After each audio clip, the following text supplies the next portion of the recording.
ان تجتنبوا کبائر ما تنہون عنہ نکفر عنکم سیئاتکم، اگر تم کبیرہ گناہوں سے بچتے رہو جن کی تمہیں ممانعت ہے تو ہم تمہارے دوسرے گناہ بخش دیں گے۔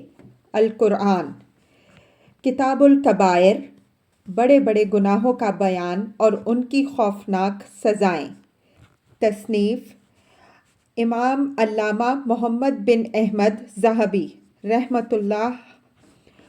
ترجمہ مولانا علامہ محمد صدیق ہزاروی۔ بسم اللہ الرحمن الرحیم۔ تمام تعریفیں اللہ تعالیٰ کے لیے ہیں جو تمام جہانوں کو پالنے والا، اور زیادتی کا بدلہ تو صرف ظالموں کے خلاف ہے۔ نیز رحمت و سلام ہمارے سردار حضرت محمد مصطفیٰ صلی اللہ تعالی علیہ وآلہ وسلم پر ہو، جو مرسلین کے سردار اور متقی لوگوں کے امام ہیں۔ نیز آپ صلی اللہ علیہ وسلم کے تمام آل و اصحاب پر بھی رحمت و سلام ہو۔ حمد و ثنا کے بعد یہ کتاب کبیرہ گناہوں، حرام کاموں اور ممنوع امور کے اجمالی ذکر پر مشتمل ہے۔ کبیرہ گناہ۔ کبیرہ گناہ وہ گناہ ہیں جن سے اللہ تعالیٰ اور اس کے رسول صلی اللہ تعالی علیہ وآلہ وسلم نے قرآن پاک اور احادیث مبارک میں منع فرمایا، اور اسلاف کے اقوال میں بھی ان کی ممانعت آئی ہو۔ اللہ تعالیٰ نے اپنی کتاب عزیز قرآن پاک میں کبیرہ گناہوں اور حرام کاموں سے بچنے والوں کو صغیرہ گناہوں کے مٹانے کی ضمانت دی ہے۔ ارشاد خداوندی ہے، ان تجتنبوا کبائر ما تنہون عنہ نکفر عنکم سیئاتکم وندخلکم مدخلا کریما۔ سورہ نساء آیت 31۔ اگر تم ان کبیرہ گناہوں سے بچتے رہو جن سے تمہیں روکا گیا ہے تو ہم تمہارے صغیرہ گناہ مٹا دیں گے اور تمہیں عزت والے مقام میں داخل کریں گے۔ اس آیت کریمہ کے ذریعے اللہ تعالیٰ نے کبیرہ گناہوں سے اجتناب کرنے والوں کے لیے جنت میں داخل ہونے کی ضمانت دی ہے۔ نیز ارشاد خداوندی ہے، والذین یجتنبون کبائر الاثم والفواحش واذا ما غضبوا هم یغفرون۔ سورہ شورى آیت 37۔ اور وہ لوگ جو کبیرہ گناہوں اور بے حیائی کے کاموں سے بچتے اور جب غصہ آئے تو معاف کر دیتے ہیں۔ نیز ارشاد باری تعالیٰ ہے، الذین یجتنبون کبائر الاثم والفواحش الا اللمم ان ربک واسع المغفرہ۔ سورہ نجم آیت 32۔ وہ لوگ جو بڑے بڑے گناہوں اور بے حیائیوں سے بچتے ہیں مگر اتنا کہ گناہ کے پاس گئے اور رک گئے، بے شک تمہارے رب کی مغفرت وسیع ہے۔ اور نبی کریم صلی اللہ علیہ وسلم نے ارشاد فرمایا، 5 نمازیں اور جمعۃ المبارک دوسرے جمعے تک اور رمضان المبارک دوسرے رمضان تک درمیان والے گناہوں کو مٹا دیتا ہے، جبکہ کبیرہ گناہوں سے اجتناب کیا جائے۔ کبیرہ گناہوں کا تعین۔ پس ہم پر کبیرہ گناہوں کی چھان بین لازم ہے کہ وہ کون کون سے ہیں تاکہ مسلمان ان سے اجتناب کریں، تو ہم نے دیکھا کہ اس سلسلے میں علماء کرام کے درمیان اختلاف ہے۔ ایک قول یہ ہے کہ گناہ کبیرہ 7 ہیں۔ ان لوگوں نے نبی کریم صلی اللہ تعالی علیہ وآلہ وسلم کے اس ارشاد گرامی کو دلیل بنایا ہے۔ آپ صلی اللہ علیہ وسلم نے ارشاد فرمایا، 7 ہلاکت خیز کاموں سے بچو۔ صحیح مسلم جلد اول صفحہ 64، صحیح بخاری جلد اول صفحہ 388۔ پھر آپ صلی اللہ علیہ وسلم نے درجہ ذیل امور کا ذکر کیا۔ نمبر 1، اللہ تعالیٰ کے ساتھ شریک ٹھہرانا۔ نمبر 2، جادو۔ نمبر 3، کسی ایسے شخص کو قتل کرنا جسے قتل کرنا اللہ تعالیٰ نے حرام قرار دیا، ہاں حق کے طور پر قتل کیا جا سکتا ہے۔ نمبر 4، یتیم کا مال کھانا۔ نمبر 5، سود کھانا۔ نمبر 6،